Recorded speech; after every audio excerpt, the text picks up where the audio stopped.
비석 3기가 있는데 친일파 3명이에요. 일단 다 설명드리고 싶지만 시간 관계상 윤웅렬이라는 놈이 있었습니다. 예, 윤웅렬이라는 놈을 좀 자세히 봐야 됩니다. 왜냐면 윤웅렬이가 누구냐면 전남 초대 도지사라고 생각하시면 돼요. 제1대 도지사. 그러니까 행정구역이 판재된 때가 1896년. 그러니까 청일전쟁 일어나고 그 뒤로 고종 이제 아관만명 하던 해예요. 윤웅렬이 그 당시에 이제 행정 대표되기위해서 전라남도 제1대 관찰사 도지사가 되거든요. 윤웅렬이 1대 4대 도지사인데 아주 친일 행적이 강한 사람입니다. 옆에 친일파로는 친일 인증사진이 가장 많이 올라가 있는 가문의 수장이에요. 얘 때문에 밑에 있는 다시 윤치호라든가 뭐 윤보선 대통령은 아니지만 그쪽 해평윤씨 가문 7명이 지금 하고 있어요. 왜 윤웅렬을 설명을 드려야 되냐면 윤웅렬이가 일대 도지사를 하면서 끌어들인 인물이 있습니다. 윤웅렬이는 원래 무관 출신이에요. 그래서 부한말이란 말을 쓰면 안 되지만 고종 만렵에 부산 쪽에 무관으로 있게 돼요. 근데 무관으로 있으면서 인연을 갖게 되는 사람이 있습니다. 그 사람이 누구냐면 오쿠무라 엔싱이라는 사람이에요. 여러분들이 아마 자리에서 아마 걸어 들었을 거예요. 오쿠무라 가문. 오쿠무라 엔싱이라는 자예요. 오쿠무라 가문은 임진왜란 때부터 간첩질을 했습니다. 조선반도에 들어와서 최대 정탐하고 그랬던 유명한 가문이에요. 역시 이 나라가 쇠망하기 시작하니까 오쿠무라 엔싱이라는 자가 승려 역할로 들어오게 돼요. 임진왜란 때 뭐 겐소라는 사람이 들어와서 승려 역할로 간첩질했죠. 똑같이 오쿠무라 엔싱이라는 사람이 그 당시에 만나서 접선해서 친분을 갖게 된 사람이 윤웅렬이에요. 근데 윤웅렬이가 1896년도에 전라남도 도지사로 부임이 돼버렸네요. 예. 이때 윤웅렬과 똑같이 이 목포로 들어온 사람이 있습니다. 목포로. 그 사람이 바로 오쿠무라 엔싱의 여동생 오쿠무라 이요코예요. 오쿠무라 이요코 때문에 이쪽 지방 특히 광주 지역에 수탈이 시작됐다고 해도 과언은 아닙니다. 오쿠무라 이요코가 어떤 인물이었는지 자세히 좀 말씀을 드려야 될 것 같아요. 진짜 KBS 드라마에 보면 옛날에 찬란한 예명이라는 드라마 있었어요.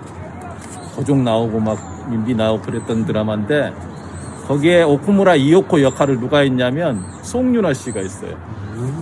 그럼 어느 정도 인지도인지는 알겠죠? 송윤아가 맡을 정도면.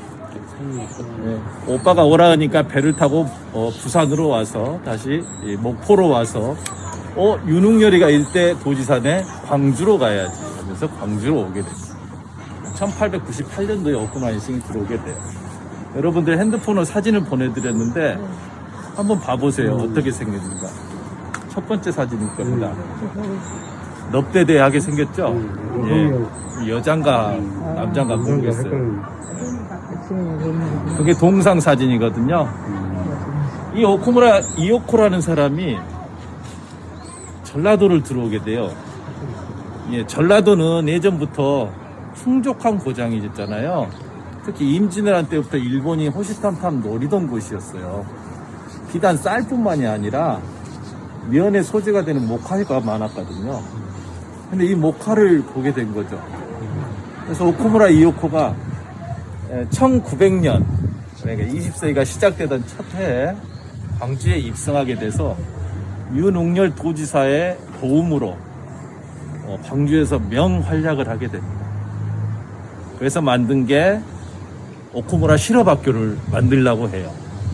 오쿠무라 실업학교는 뭐냐면 학교가 아니라 그냥 양잠 기술, 누에고치 뽑는 뭐 이런 뽕잎 기르는 이런 양잠 기술을 가르치던 실업학교인데요. 학교를 만들라는 게 아니라 왜 학교를 만들었을까요? 사업을 하기 위해서. 돈 벌라고요. 예, 양잠 기술로 돈을 벌 수 있겠다. 그러면 노동력이 있어야 되잖아요. 그렇죠. 그래서 오쿠무라 이오코가 실업학교를 지금 유동 지역 있잖아요. 유동. 유동은 예전 광주로 따지면 아주 외곽 지역이었겠죠. 버드나무 U자잖아요. 그래서 광주의 5림 중에 하나예요. 예. 광주천을 따라서 5개의 림이 들어가는 동이 있어요. 유동, 임동이 저쪽인데 그쪽은 아예 나무가 많은 수풀 지역이라고 생각하면 돼요. 그리고 개발이 아직 안 된 북문박기라고 그러거든요. 거기다가 실업학교를 만들고 또 거기다가 일본인 거주 지역을 만들려고 그래요. 왜냐하면 당시에 양림동에는 선교사들 지역 거주 지역이 있었거든요. 그걸 덧따서 유동 쪽에 일본인 거주 지역을 만들어야겠다라고 생각했어요. 근데 이제 이게 안 된 거예요. 사람들도 많이 안 모이고 정식으로 공장을 만들려고 쉽게 말해서 지금으로 따지면 지원 서류를 넣게 되죠. 광주군에 그 당시에 광주군이었거든요. 그래서 이름을 뭐라고 했더라? 오쿠무라 이오코를 안 하고 한국 이름을 써요. 김우태라고 한국 이름을 딱 써서 여기에 양장 공장 하나 만들면 어쩔까? 공장 부지를 좀 불화해 달라라고 광주군에 지원 서류를 놓죠. 근데 그게 발각돼 버려요. 그래서 광주군에서는 그것을 안 하고 제 1차 수탈이었던 오쿠무라 이오코의 수탈은 이걸로 끝나게 됩니다. 왜냐하면 한일 강제 병합이 되기 전에 죽어버려요. 오쿠무라 이오코. 근데 오쿠무라 이오코가 남긴 흔적이 너무나 많았어요. 그래서 오쿠무라 이오코가 죽었음에도 불구하고 동상이 세워지고 또 그 이름을 따라 학교를 지으려고 노력을 하게 돼요. 임동, 유동 쪽에. 일본인들이 봤을 때 물 좋고 교통 편하고 어떤 교역량이 많아야 되니까 쉽게 들어올 수 있는 데가 그 당시부터 노리던 데가 임동, 유동이었나 봐요. 그러면서부터 이제 눈물의 수탈이 시작됩니다. 오쿠무라 이오코 동상을 보시면 철제로 만들었거든요. 그것도 죽은 지 한참 뒤에 1920년대에 만들어져요. 그러다 나중에 철거는 되죠. 그 오쿠무라 이오코가 서 있던 자리가 바로 여기입니다. 무진회관.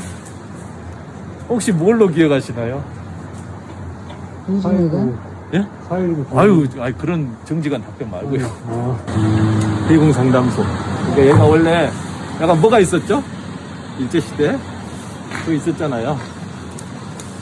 신사. 신사 앞에는 충혼 지역이라고 그랬잖아요. 근데 거기에 딱 오쿠무라 이오코 동상이 아까 철저로 서 있었어요. 예. 그러다가 옮겨요. 어디로 옮기냐면, 우리 지금 신사 올라오다는 계단이 그대로 있죠. 광주공원의 계단이. 계단 옆에는 옛날에 구동체육관이라는 실내체육관이 있었죠. 그러니까 원래 식물원 자리였는데, 식물원 가보셨어요? 그때? 안 가보셨을 거예요. 그러면 나이가 너무 많이 드셨을 거예요. 식물원 자리 옆에, 계단 옆에 서 있었어요. 언제까지? 1944년도까지.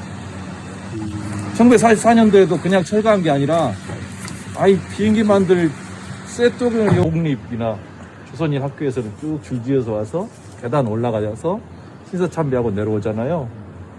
그 입구에 오쿠무라 이오코가 서 있었죠. 이야기가 너무 길어진다. 아무튼 오쿠무라 이오코의 혼이 그때까지 이어진 거예요. 저는 전남방직의 뿌리는 오쿠무라 이오코라고 봅니다. 그 뒤에서 돈은 이렇게 버는 거고 나라가 뺏기면 어떻게 살아야 된다는 것을 그 기술을 습득한 사람들이 있었어요. 그 친일파들을 지금부터 찾아가 보도록 하겠습니다. 오쿠무라 실업학교 1차 수탈은 실패로 들어갔습니다. 2차 수탈로 들어가 볼게요. 걸어갈 게 50이 됩니다.